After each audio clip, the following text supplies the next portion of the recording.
Bab 31, Sasi. Panggil Mesya menyusul langkah kaki Sasi keluar kelas. Kenapa Sya? Kita makan bareng yuk. Aduh gue. Ayolah Sas. Sekali-sekali. Sela Mesya sebelum Sasi menolak. Ya udah deh. Gitu dong. Mesya tersenyum. Mengajak Sasi masuk ke dalamnya. Tidak lama kemudian mereka sampai di sebuah resto seafood. Tampak beberapa teman-teman yang lain di sana, termasuk Elkan. Mereka pun memesan makanan di sana, seraya bersenda gurau. Pelayan meletakkan berbagai menu di meja. Mereka pun tampak antusias menyantap menu tersebut.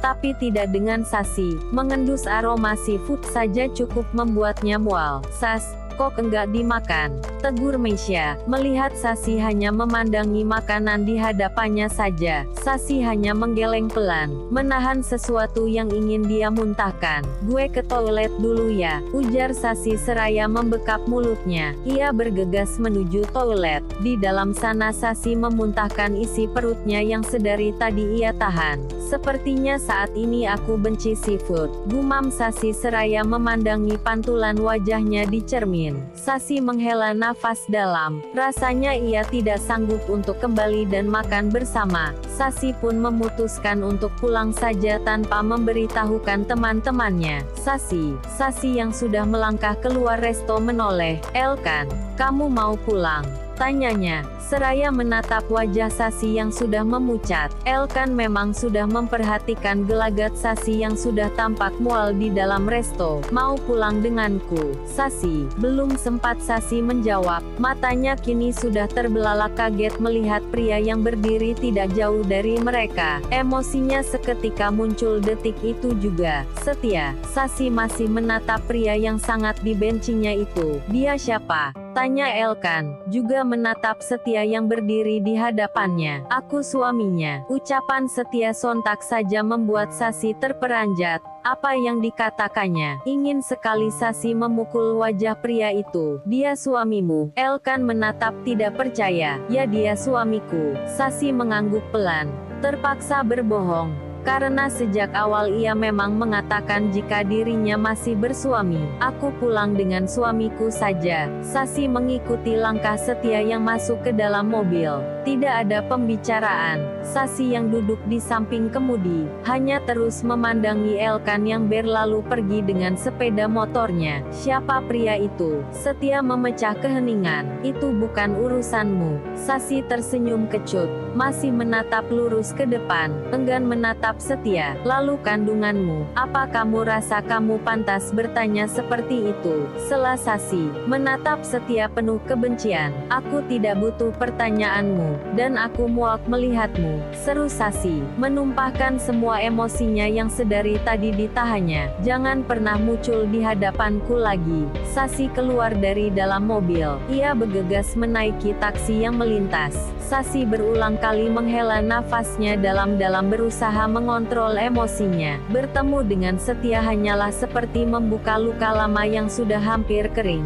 Tidak mengerti mengapa Setia masih berani menemuinya. Setia kembali ke rumahnya, dengan wajah kecewa. Ia tidak menyangka jika Sasi akan gitu membencinya. Di saat hati nuraninya mulai ingin peduli dengan janin yang dikandung Sasi. Kamu dari mana saja Mas? Tegur Renata, melihat Setia yang baru tiba di rumah. Ya dari kampus, jawab Setia dengan santainya, meletakkan tas kerjanya di ranjang. Dari kampus. Renata mendekat. Dari kampus mana Mas? Renata menatap Setia kecewa.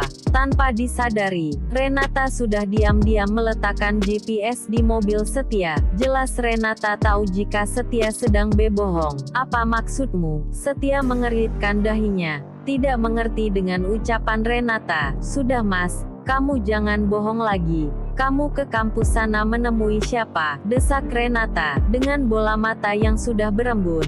Tidak mengerti mengapa Setia mulai berbohong dengannya. Kenapa kampus itu dekat dengan alamat rumah Sasi?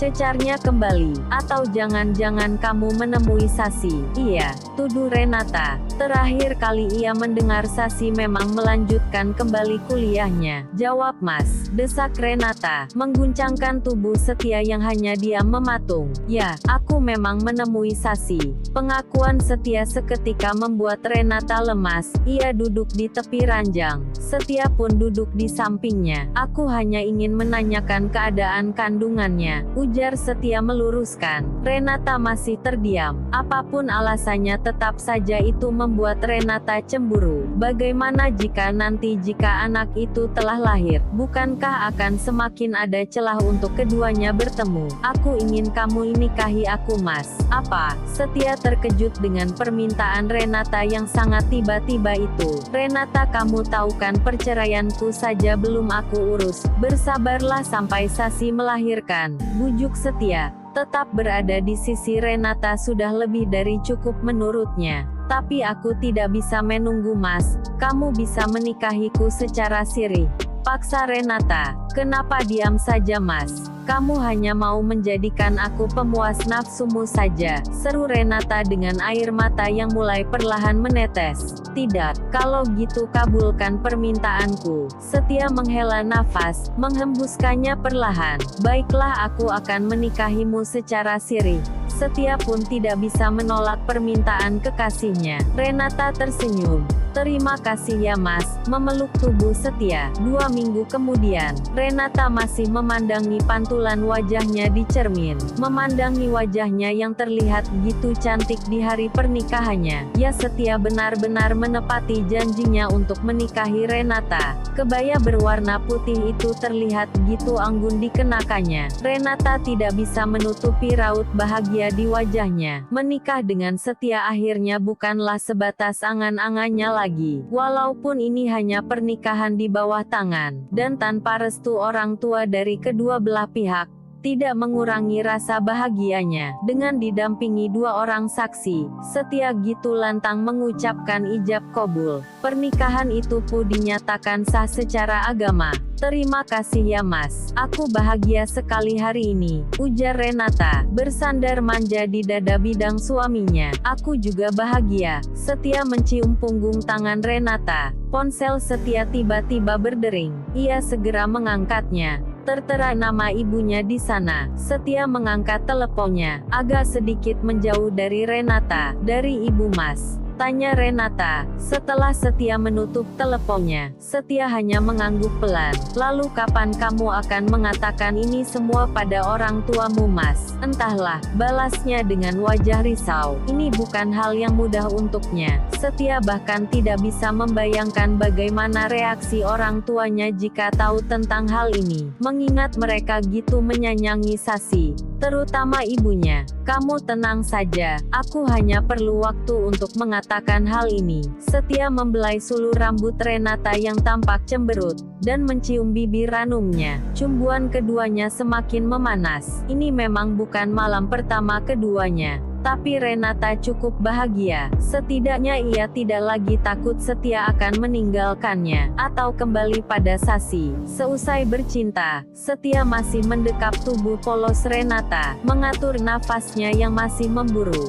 Sayang, apa setelah ini kamu mau jika kita melakukan program kehamilan? Ujar Setia seraya mengusap pucuk kepala Renata masih dengan pertanyaan yang sama. Ia tetap menginginkan janin dari rahim Renata. Sayang, tegurnya kembali. Tapi Renata yang tidak menjawab. Aku capek, Mas, aku mau tidur. Seolah mengabaikan pertanyaan suaminya, Renata memejamkan matanya, lalu tertidur, meninggalkan Setia yang kembali kecewa dengan jawaban Renata.